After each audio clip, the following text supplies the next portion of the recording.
창세기 16장은 하갈이 아들 이스마엘을 낳는 장면으로 마무리되는데 그때 아브라함의 나이가 86세입니다.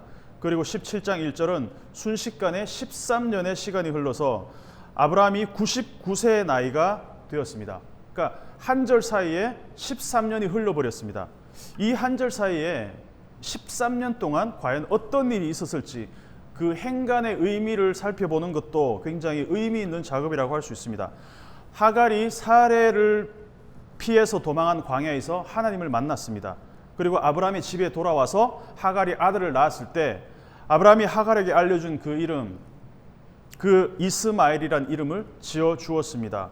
도망갔다가 광야에서 돌아온 하갈이 낳은 아들, 그 아들이 지금 13살이 되었습니다. 아브라함이 생각할 때에 이 이스마엘이야말로 하나님이 나에게 주신 언약의 상속자구나라고 확실하게 믿고 있었을 것입니다. 창세기를 읽고 있는 우리는 이삭이 출생한 것도 알고 앞으로 야곱을 통해서 이스라엘 민족이 어떻게 생육하고 번성하는지를 알기 때문에 우리는 이 이야기를 지금 전지적인 독자 시점에서 읽고 있지만 아브라함 입장에서는 지금 기르고 있는 유일한 아들이 누구죠? 이스마엘입니다. 그러면 아브라함에게는 앞으로 사례를 통해서 태어날 어떤 또 다른 아들에 대한 내용은 그런 신탁에 대해서는 전혀 모르고 있는 상황이라는 것이죠. 1절에 보면 아브라함의 나이가 99세라는 것을 의도적으로 적고 있어요. 그리고 그 절에서 아브라함이 하나님을 만나고 하나님이 자기를 소개하는 장면이 나오는데 나는 전능한 하나님이다. 엘샤다이의 하나님이라는 것을 강조하고 있습니다. 아브라함의 나이가 99세 그리고 하나님은 자기를 전능한 하나님이다라고 소개하는 것이 굉장히 대조적으로 의도적으로 기록되고 있습니다. 왜 그럴까요? 아브라함의 나이 99세 의미하는 것이 무엇입니까? 남자의 나이가 100세가 됐다는 것, 사람의 수명이 100세라는 것은 신체적인 기능이 사실상 거의 끝났다라고 봐도 됩니다. 특히 자녀의 출산과 관련해서는 100세 된 사람이 아이를 낳는다? 이것은 사실상 거의 불가능하다고 봐야 되죠. 그래서 99세 아브라함이라는 것은 이미 다음 세대 생산과 관련되는 어떤 기능과 관련해서는 죽은 자와 마찬가지다. 그리고 하나님은 어떤 하나님이다? 전능하신 하나님, 엘샤다이의 하나님. 그래서 우리는 여기서 어떤 의도를 발견할 수가 있습니다. 뭐냐? 하나님이 99세 된 아브라함을 통해서도 무언가를 이룰 수 있겠구나라는 것을 우리는 기대할 수가 있다는 것이죠. 하나님은 자기를 전능하신 하나님, 엘샤다이라고 소개한 후에 아브라함에게 한 가지 부탁을 합니다. 명령을 합니다. 너는 내 앞에서 행하여 완전하라 라고 말씀하십니다. 완벽한 인간이 되라 이런 말씀일까요? 완전한 어떤 존재, 완벽한 인간. 이 탐임이란 말, 창세기에서 이 탐임이란 말이 딱 두 번 써 있는데 제일 먼저는 창세기 6장 9절에서 쓰입니다. 그 다음이 17장 1절에서 쓰였습니다. 6장 9절은 노아에게 쓰는 말씀입니다. 노아는 의인이요 당대의 완전한 자라고 할 때 이 탐임이란 말이 쓰였습니다. 그 다음에 나오는 멘션이 뭐냐면 그는 하나님과 동행하였으며 라고 나와 있습니다.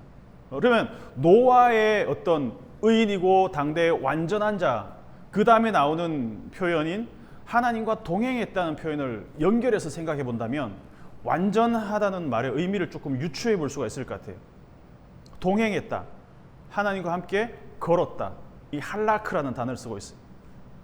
그러면 완전하다는 의미는 뭘까? 하나님이 아브라함에게 나타나셔서 너는 내 앞에서 행하여 완전하라.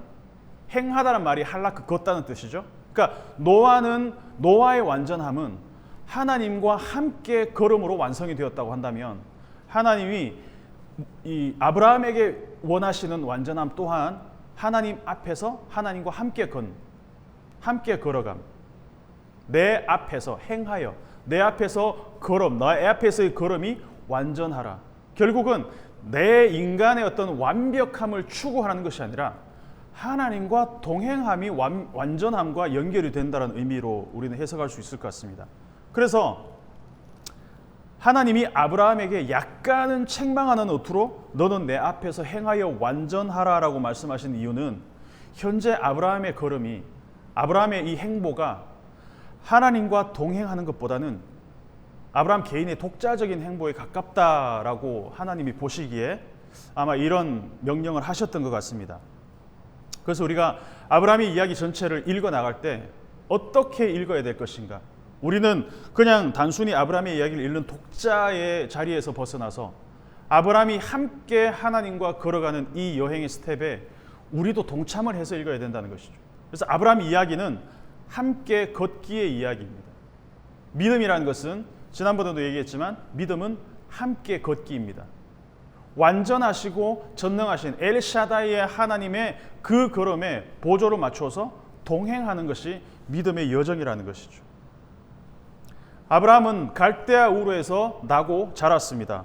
이 갈대아 우르에서 사람들이 바벨탑을 쌓았습니다. 그러니까 하나님을 배제한 인간들만의 욕망의 도시를 건설한 곳이 갈대아 우르죠. 이 바벨탑을 건설하려고 했던 도시였습니다. 물론 실패했지만 아브라함은 그곳에서 나고 자라고 그의 대부분의 삶을 살았습니다. 그리고 하란으로 옮겼습니다. 그러면 아브라함이 태어나면서부터 갈대아 우르에서 그 언어와 또 그 습관과 그 세계관과 그 삶의 방식들을 몸으로 그냥 완전히 흡수하고 자랐기 때문에 지금 75세부터 99세까지 아브라함이 가나안에 살고 있다고 하지만 실질적으로 아브라함의 인생 전체를 이렇게 붙들어 가고 있는 그 강력한 배경은 갈대아 우르에서 시작됐다는 거예요. 만약에 한국에서 태어나서 75년을 산 어떤 사람이 미국으로 이민을 가게 돼서 거기서 한 몇십 년을 살았다고 합시다. 그러면 그 사람이 75년 동안 한국의 언어와 한국의 문화와 한국의 식생활과 그 모든 몸에 배어 있는 것들이 미국 가서 단번에 바뀌어지지 않는다는 것이죠. 오랜 동안 내가 몸으로 완전히 흡수한 것들이기 때문에 새로운 환경에서 아무리 그곳의 환경과 문화에 적응한다 할지라도 쉽게 바뀌지가 않습니다. 지금 아브라함은 가나안으로 이민 와서 정착해서 살아간다고는 하지만 아직도 삶의 뿌리는 갈대아 우르라는 것이죠. 그래서 아브라함을 지배하고 있는 이 삶의 원리는 갈대아 우르에서부터 몸으로 취득한 것들이라고 말할 수 있습니다. 근데 그런 아브라함에게 하나님이 나타나서 말씀을 하신다는 것이죠. 나와 함께 걸어가자. 너는 내 앞에서 걸어가는 그 행보를 보여줘야 된다라는 것입니다. 17장의 구조를 보면 완벽한 데칼코마니 구조입니다. 데칼코마니 구조라는 건 제가 그냥 만들어낸 말이고 사실 전문적인 용어로는 동심원 구조라고 합니다. 말하자면 이런 거예요. 우리 데칼코마니 할 때 배우는 것처럼 나비가 있으면 가운데 몸통에 있고 양쪽 날개가 이렇게 평형을 이루잖아요. 그러니까 17장은 마치 나비의 몸통을 가운데 두고 양쪽으로 이렇게 날개가 뻗쳐 있는 것처럼 완벽한 대칭을 이루고 있는 구조로 되어 있다는 거예요. 무슨 말이냐면 하나님이 아브라함에게 이르시되란 말이 5번 나옵니다. 5번 나오는데 세 번째 말씀을 코어로 두고 첫 번째 말씀이 마지막 5번째 말씀과 대칭을 이루고 두 번째 말씀이 네 번째 말씀과 대칭을 이루고 있어요. 그 내용에 있어서 굉장히 일치하고 있다는 걸 보여줄 수 있습니다. 1절을 보시면 여호와께서 이르시되 그러고 나서 나는 전능한 하나님이다. 엘샤다의 하나님이야. 너는 완전하라. 그리고 나서 너를 크게 번성하게 하겠다. 이런 말씀을 하세요. 그리고 19절을 보면 하나님이 아브라함에게 이르시되 5번째 말씀이 나와요. 거기서는 너의 아내 사레가 네게 아들을 낳게 하겠고 생육하고 번성한다는 내용이 나옵니다. 이스마엘의 또 그 미래가 예언이 되는 것이죠. 그러니까 생육하고 번성한다라는 내용으로 첫 번째와 5번째가 이렇게 대칭을 이루고 두 번째는 하나님이 아브라함의 이름을 아브라함으로 바뀌는 장면이 나옵니다. 그리고 네 번째는 하나님이 사레의 이름을 사라로 바꾸는 장면이 나옵니다. 그러면서 하나님이 열국의 아버지, 열국의 어머니라는 약속을 하시는 것이죠. 그리고 그 가운데 핵심이 할례 언약이라는 것입니다. 하나씩 살펴보겠습니다. 첫 번째 말씀이 1절에 나옵니다. 여호와께서 아브라함에게 나타나서 그에게 이르시되 여기서 언약을 다시 상기시킵니다. 그러면서 아브라함을 크게 번성할 것이라는 말씀을 하십니다. 그리고 이 쌍을 이루는 5번째 말씀이 19절부터 나옵니다. 19절부터 읽어보면 첫 번째 말씀처럼 언약을 세우신다는 말씀이 나오고 생육하고 번성하게 하실 약속을 포함하고 있습니다. 생육하고 번성하고 복을 주시고, 이거 어디서 많이 듣던 내용 아닙니까? 어디서 처음 들었습니까? 창세기 1장에서 하나님이 하나님의 형상대로 사람을 만드시고 복을 주시고 생육하고 번성하고 온 땅에 충만하고 정복하고 다스리라는 명령을 하셨다는 거예요. 그래서 말하자면 하나님은 20절에서 이스마엘을 통해서도 복을 주시고 생육하고 번성하게 할 것이라는 약속, 이 창조의 모티브를 다시 한번 갱신시켜서 새롭게 리뉴얼시켜서 아브라함에게 약속하고 계시다는 것이죠. 그러니까 아브라함의 이야기는 새로운 창조의 모티브가 다시 한번 나타나는 이야기라고 할 수 있습니다. 왜? 계속해서 하나님의 창조는 일어나야 되기 때문에. 창조와 반창조의 모티브가 계속해서 충돌하고 일어났다는 것입니다. 다시 말해서 아브라함의 이야기는 창조 이야기의 리뉴얼이다. 생육하고 번성하고 복을 누리는 이야기는 그러면 이때 또 끝난 것인가? 아니에요. 지금 현재도 진행 중인 하나님의 그 창조 이야기, 지금도 하나님의 그 생육하고 번성하고 충만하라는 그 명령은 이어지고 있다는 거예요. 그리고 두 번째와 네 번째 말씀은 쌍을 이루고 있는데, 여기서는 아브라함의 이름을 바꾸시고 사레의 이름을 사라로 바꾸시는 장면이 나옵니다. 4절에 보면 아브라함에게 너는 여러 민족의 아버지가 될 것이다. 그래서 아브라함이라고 여러 민족의 아버지가 될 것이다라고 이름을 계명을 합니다. 그리고 15절에는 뭐가 나오냐면 네 아내 사레는 이름을 사라라 하라. 사라는 여러 민족의 어머니다. 여러 민족의 아버지, 여러 민족의 어머니, 두 개가 쌍을 이루죠. 데칼코마니처럼.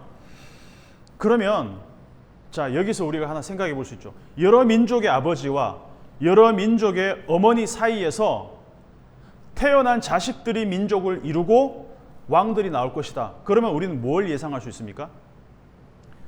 이스마엘이 아닌 또 다른 누군가를, 민족의 어머니와 여러 민족의 아버지가 그 사이에서 누군가가 태어날 것이다라는 이야기를 하잖아요. 그죠? 여러 민족의 아버지와 여러 민족의 어머니, 당연히 이 둘 사이에서 아이가 태어나야 합니다. 그래서 하나님은 사라에게 복을 주어서 아이가 태어나게 할 거란 얘기죠. 그런데 여기서 아브라함의 반응을 살펴봐야 됩니다. 아브라함이 생각할 때 지금까지 언약의 상속자는 누구였습니까? 13년 동안 길을 놓은 이스마엘이잖아요. 근데 이스마엘을 자기의 상속자로 철석같이 믿고 있습니다. 왜냐하면 롯도 떠나가고 엘리에셀도 아니라면 자기 몸을 통해서 나온 이스마엘이 확실한 언약의 상속자가 되어야 되잖아요. 그리고 정말 어렵게 86세의 아들을 낳아서 지금 99세까지 길러왔는데 또 다른 아들을 하나님이 주신다? 이거는 아브라함의 상식으로는, 아브라함의 어떤 그런 생각으로는 도저히 납득이 안 된다는 거예요. 그래서 아브라함이 하나님의 그 약속 앞에서 피식 웃습니다. 속으로 웃습니다. 아브라함이 엎드린다라는 장면이 여기서도 또 데칼코마네처럼 두 번 나옵니다. 앞에서도 엎드립니다. 하나님이 처음 나타나셨을 때 엎드립니다. 그리고 다시 17절에서도 아브라함이 엎드립니다. 17절을 보면 아브라함이 엎드려 웃으며 마음속으로 이르되 100세 된 사람이 어찌 자식을 낳을까? 사라는 90세니 어찌 출산하리요? 처음에 아브라함이 엎드렸을 때는 하나님이 나타나셨을 때 전능하신 하나님의 그 나타나심에 그냥 약간은 반사적으로 자동적으로 엎드렸다는 것이죠. 두 번째 엎드림은 엎드리긴 했으나 하나님의 말씀에 지금 반응은 하지 않는다는 것입니다. 그러니까 하나님의 존재 앞에서 보이는 반응, 그 다음에 하시는 말씀의 내용은 처음에는 아브라함도 어느 정도 수긍이 돼요. 앞에서는. 왜냐하면 12장 1절에서 3절에서는 이미 했던 약속들이에요.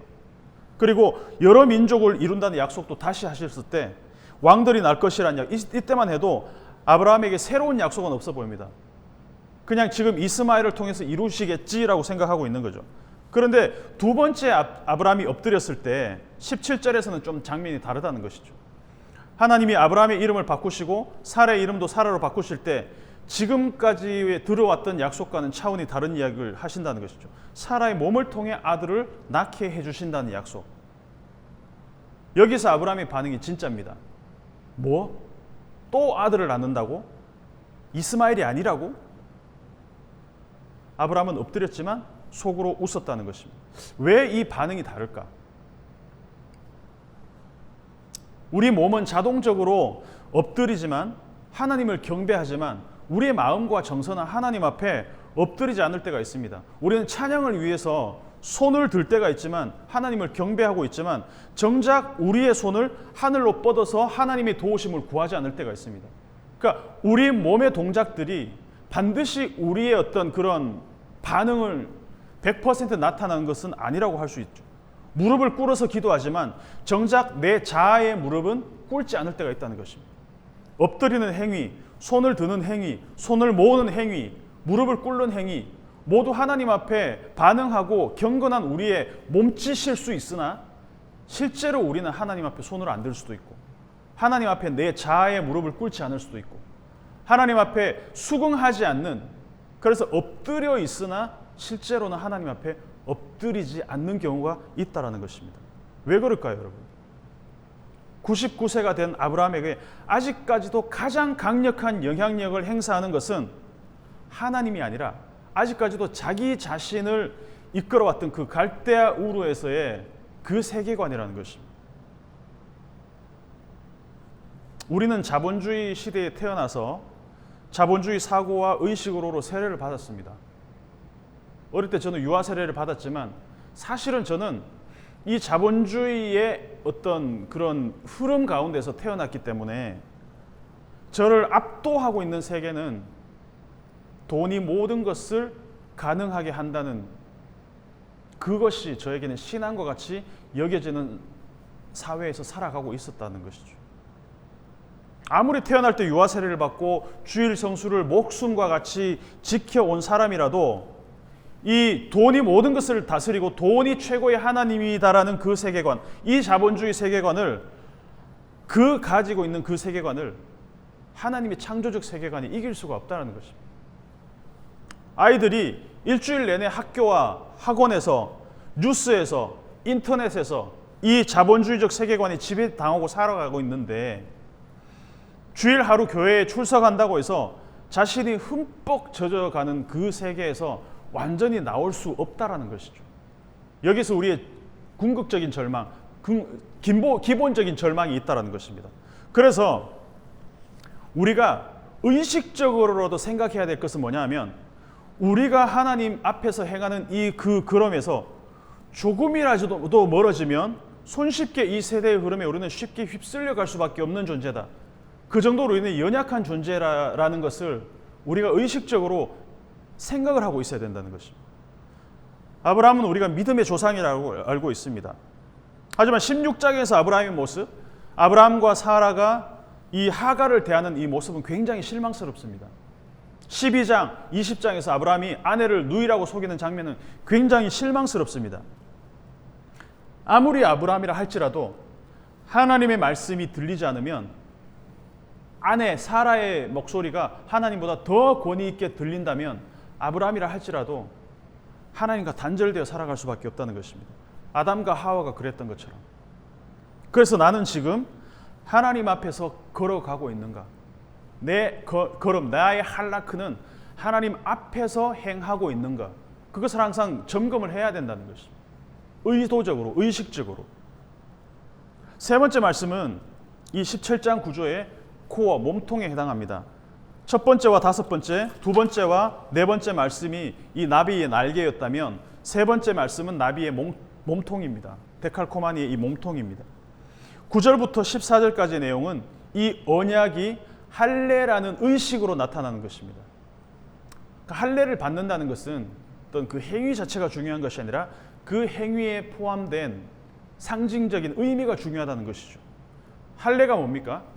이 몸의 생사를 찢어내는, 베어내는 그런 의식이잖아요. 생식기는 생명을 만드는 어떤 그런 기관이죠. 그 피부를 베어냄으로써 내 생명이 죽고, 그러니까 내 자아가 죽는 것과 관련이 있다는 것입니다. 내 삶을 지배하는 갈대아 우르라는 그 컨텍스트 안에 살고 있던 나를 불러내어 하나님의 새 창조의 파트너로 아브라함을 부르실 때, 그때 아브라함에게 요구되는 것은 하나님의 창조 세계의 원리를 따라 함께 걸어가는 것이라는 거예요. 우리가 지금 자본주의 사회 구조에 완전히 젖어 살고 있는 우리를 하나님이 아브라함처럼 불러내신 이유는 우리를 하나님의 언약의 파트너로 삼고 하나님이 새 창조의 파트너로 우리를 삼으시기 위함이라는 것입니다.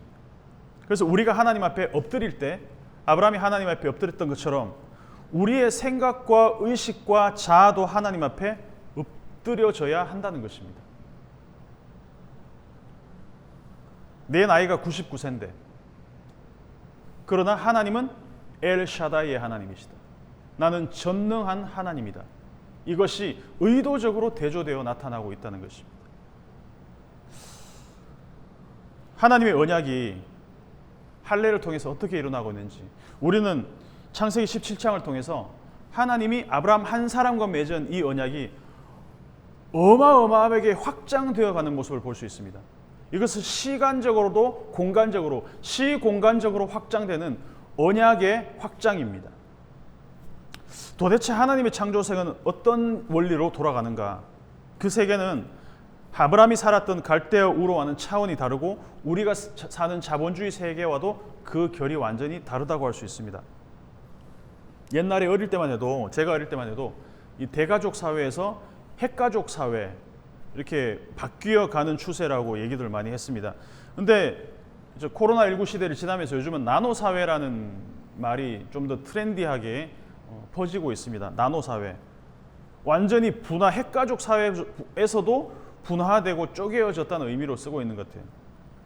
트렌드 코리아 2022를 읽고 있는데 거기에 이제 나오는 여러 가지 이제 그 트렌디한 그런 개념들, 용어들, 뭐 러스틱 라이프라든가 아니면 나노 사회, 뭐 머니 러시, 뭐 이런 것들이 22년의 트렌드라 그래요. 그 중에 저는 나노 사회라는 이 표현이 조금 약간은 서글픈 그런 생각이 좀 들었어요. 왜냐하면 하나님이 사람을 만드실 때 성부, 성자, 성령 하나님이 서로를 사랑하심으로 존재하는 것처럼 우리도 하나님의 형상으로 만들어졌기 때문에 하나님은 홀로 사는 것이 좋지 않다. 로토브라고 말씀을 하셨다는 거죠. 혼자 사는 것. 근데 나노 사회라는 것이 단순히 그냥 물리적으로 혼자 사는 것뿐만 아니라 사람과 사람이 단절되어 있다는 것. 한 공간에 사는 부부조차도 각자의 어떤 이 스마트폰을 들여다보면서 그 삶을 공유하지 못하고 있는 그런 모습들, 나노 사회의 특징이라고 할 수 있습니다. 근데 사람은 처음부터 홀로 존재하지 않도록 만들어졌다는 것입니다. 그래서 하나님이 아브라함에게 할례를 명령하실 때에 이 더불어 살아감의 완벽한 원리가 구현되도록 만들으셨다는 것입니다. 할례를 통해서 언약의 대상이 시간적으로 확장되고 공간적으로 확장됐습니다. 시간적 확장을 보시면 아브라함이 하나님과 언약을 맺으실 때 하나님이 약속을 하시죠. 하나님과 아브라함 개인의 관계여서 나와 너의 관계에서 나와 너의 후손과 그래 나와 너의 후손의 대대로 이렇게 언약의 대상이 점점 확대되어 가는 것을 볼 수 있어요. 그 내용이 오늘 본문에 나와 있습니다. 처음에는 아브라함 한 사람과 언약을 맺습니다. 근데 아브라함의 아들과 언약을 다시 또 맺어갑니다. 자동 갱신이 됩니다. 아브라함의 아들의 아들과 언약이 갱신됩니다. 그래서 시간이 흘러도 아브라함의 자손들과 그 자손들에 의해서 하나님과 언약이 계속해서 갱신이 되는 것이죠. 그게 어디까지 흘러가냐 하면 지금 저와 우리에게까지 연결이 되어 있습니다. 우리는 혈통적으로 아브라함의 자손이 아니라 우리는 이 믿음의 원리를 따라가는 언약의 파트너로서 아브라함의 영적인 자손이라고 할 수 있기 때문에 그래서 하나님의 아브라함과 맺으신 언약은 영원한 언약이라고 표현되어 있습니다. 보시면 7절에 영원한 언약, 8절에 영원한 기업, 13절에 영원한 언약, 19절에도 영원한 언약, 언약 자체의 영원성을 이야기하고 있습니다. 왜? 나뿐만 내가 죽으면 내 자손과 그 자손의 자손 계속해서 언약이 갱신되기 때문에 시간적인 확장이 일어나고 있기 때문에 이것은 영원한 언약이라는 것이죠. 공간적인 확장도 일어납니다. 오늘 본문을 보면 아브라함이 할례를 행하는데 그 할례의 대상이 누구냐면 아브라함의 집에서 태어난 자들과 아브라함이 돈으로 사온 자들 모든 남자 아브라함의 영향력 안에 있는 모든 남자에게 할례를 주라. 그 표현이 계속해서 반복되고 있습니다. 4번, 5번씩 반복되고 있습니다. 하나님이 아브라함 한 사람과 맺는 언약이 시간적으로도 확대되고 공간적으로도 확대되고 있어요. 그러니까 17장 전체 구조가 아까 말씀드렸지만 나비의 몸통 같은 데칼코마니 구조라고 했습니다. 첫 번째와 다섯째 말씀은 하나님의 복이 임하고 생육하고 번성함의 약속. 두 번째와 네 번째 약속은 아브라함과 사레를 각각 아브라함과 사라라고 부르시고 그들에게서 민족들과 왕들이 태어날 것이라는 약속. 그리고 세 번째 핵심은 할례 언약. 이 언약을 통해서 아브라함 언약은 시간적 공간적으로 확장되고 갱신됩니다. 1절에서는 하나님이 나타나셨고 그리고 말씀을 마친 다음에는 22절에서는 올라가십니다. 이것도 대칭을 이루고 있죠. 23절에서 27절까지는 에필로그라고 할 수 있습니다. 자, 16장에서 사라의 말이 하나님처럼 들리던 아브라함에게 16장에서 아브라함의 귀에는 사라의 말밖에 들리지 않았습니다. 근데 17장에 와서 하나님의 말씀이 아브라함에게 임하기 시작했습니다. 그리고 하나님의 말씀이 조금씩 아브라함의 삶에서 실현되기 시작합니다. 그게 에필로그 23절에서 27절까지 나와 있다는 것입니다. 아브라함이 하나님의 말씀대로 23절을 보면 아브라함이 하나님이 자기에게 말씀하신 대로 16장에서는 사라가 아브라함에게 말하는 대로 아브라함이 행동했다면 이제 하나님의 말씀이 아브라함의 삶에서 조금씩 실현되는데 어떤 일이 일어났나? 아브라함이 사람을 대하는 태도가 달라졌다는 거예요. 16장에서는 하갈을 어떻게 대했습니까? 아브라함과 사라가 아이를 낳기 위한 기능적인 존재로 대했습니다. 인간에 대한 애티튜드가 기능적인 인간을 돈 주고 산 사람이니까 기능적으로 너가 아이 낳을 수 있는 그런 기능을 하면 된다라고 생각했기 때문에 하갈을 그렇게밖에 취급하지 않았습니다. 그런데 17장에서는 하나님의 말씀을 귀를 기울이고 보니 돈으로 산 자나 집에서 태어난 자나 동일하게 할례를 주라는 하나님의 말씀에 반응을 하고 있다는 거예요. 16장 2절에 아브라함이 사레의 말을 들으니라 해서 17장 23절은 아브라함이 하나님이 자기에게 말씀하신 대로 행하기 시작했다라는 것입니다. 그 후에 13년의 시간이 흘렀고 다시 하나님의 말씀이 아브라함에게 임했습니다. 16장에서는 아브라함이 86세 무렵에 사라의 말을 듣고 행동한 그 결과가 하나님과의 관계도 깨어지고 부부관계도 깨어지고 그리고 인간관계도 단절된 모습이었다면 17장에서는 아브라함이 하나님의 말씀에 귀를 기울이고 있을 때 아브라함과 관계된 모든 사람, 집에서 태어난 사람들이나 그리고 돈으로 산 자나 아브라함과 함께 복을 누리기 시작하더라는 것이죠. 그래서 처음에 하나님이 아브라함에게 불러내실 때 네게 내가 복을 주어 그리고 네가 복이 될지라라고 하셨던 그 말씀이 지금 조금씩 이루어져 가고 있다는 것입니다. 결론입니다. 오늘 서두에서 말했던 것처럼 아브라함의 이야기는 하나님과 함께 걸어가는 동행의 이야기입니다. 그리고 이 이야기를 읽는 아브라함과 컨텍스트는 다르지만 오랜 시간이 지났지만 컨텍스트는 다르나 이 하나님의 텍스트는 지금도 우리에게 유효하다는 것이죠. 그래서 우리가 이 아브라함의 이야기를 읽고 나누는 이유는 그냥 그 시대에 하나님과 아브라함이 개인적으로 맺은 언약으로 우리가 볼 것이 아니라 지금도 하나님이 갱신된 그 언약을 우리와 언약의 파트너로 우리와 이 이야기를 만들어 가고 싶다는 것을 우리에게 말씀하신다는 것을 우리가 들어야 되고 그리고 그 말씀에 반응하고 나가야 되는 이유입니다. 모든 것이 파편화되고 나노화되고 그리고 인간관계마저 극단적으로 개인주의화된 이 사회에서 오늘 우리에게 주신 이 말씀은 더불어 살아가는 이 언약의 이 풍성함, 여전히 이것이 우리에게 주어지는 과제이고 지금 우리에게 하나님이 요구하시는 말씀이라는 것을 기억했으면 좋겠습니다.